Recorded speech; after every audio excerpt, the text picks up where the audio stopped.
Esta é a sua hora. Esse é o seu lugar para aprender como ir para onde você quer e fazer o que você deseja. Fique aqui. Nós vamos lhe ajudar. You know that you and only you will improve your language skills. We are here to help you. Canada's Smart Mind will guide you through all the difficult things and will show you all the steps to have very good English in order to get a high score to pass through Canadian immigration.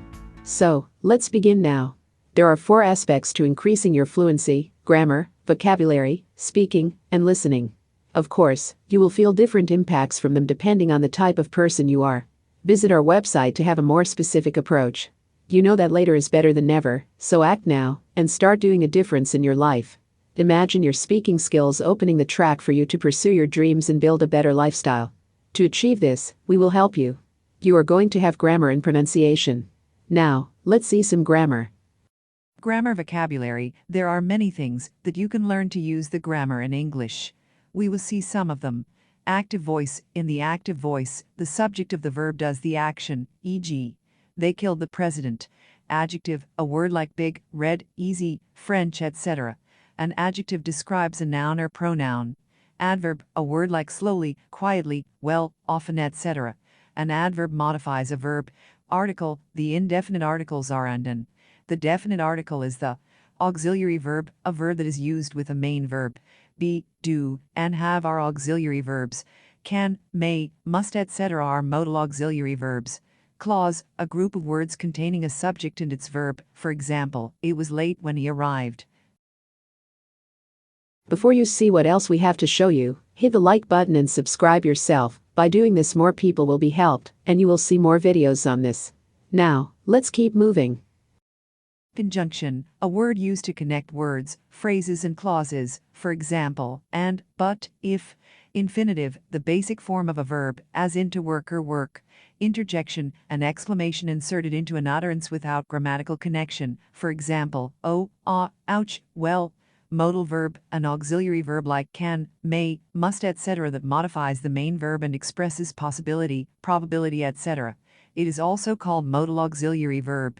Noun, a word like table, dog, teacher, America, etc. A noun is the name of an object, concept, person, or place. A concrete noun is something you can see or touch, like a person or car. An abstract noun is something that you cannot see or touch, like a decision or happiness. A countable noun is something that you can count, for example, bottle, song, dollar. An uncountable noun is something that you cannot count, for example, water, music, money. Object, in the active voice, a noun or its equivalent that receives the action of the verb. In the passive voice, a noun or its equivalent that does the action of the verb.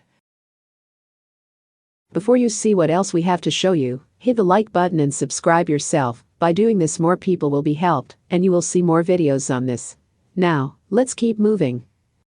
Participle, the ing and ed forms of verbs. The ing form is called the present participle. The ed form is called the past participle. For irregular verbs, this is column 3. Part of speech, one of the 8 classes of word in English: noun, verb, adjective, adverb, pronoun, preposition, conjunction, and interjection. Passive voice, in the passive voice, the subject receives the action of the verb, e.g., the president was killed. See also active voice. Phrase, a group of words not containing a subject and its verb, e.g. on the table, the girl in a red dress. Predicate, each sentence contains or implies 2 parts, a subject and a predicate. The predicate is what is said about the subject. Preposition, a word like at, to, in, over, etc. Prepositions usually come before a noun and give information about things like time, place, and direction. Pronoun, a word like I, me, you, he, him, it, etc. A pronoun replaces a noun. Before you see what else we have to show you, hit the like button and subscribe yourself. By doing this, more people will be helped, and you will see more videos on this. Now, let's keep moving. Sentence, a group of words that express a thought. A sentence conveys a statement, question, exclamation, or command. A sentence contains or implies a subject and a predicate. In simple terms, a sentence must contain a verb and, usually, a subject. A sentence starts with a capital letter and ends with a full stop dot, question mark or exclamation mark dot. Subject, every sentence contains or implies 2 parts, a subject and a predicate. The subject is the main noun, or equivalent, in a sentence about which something is said. Tense, the form of a verb that shows us when the action or state happens, past, present, or future. Note that the name of a tense is not always a guide to when the action happens. The present continuous tense, for example, can be used to talk about the present or the future. Verb, a word like to, work, to, love, to, begin. A verb describes an action or state. Tell us which one you feel is better for you. Now, let's see some pronunciation. To pronounce beautiful sounds, you have to pay attention to vowels and consonants. You will want to sound the vowels vibrating your mouth, and nose and consonants posing a stop. At the end of the words, you want to faint the sounds. Hear and imitate the sounds of these extracts as many times as you feel comfortable.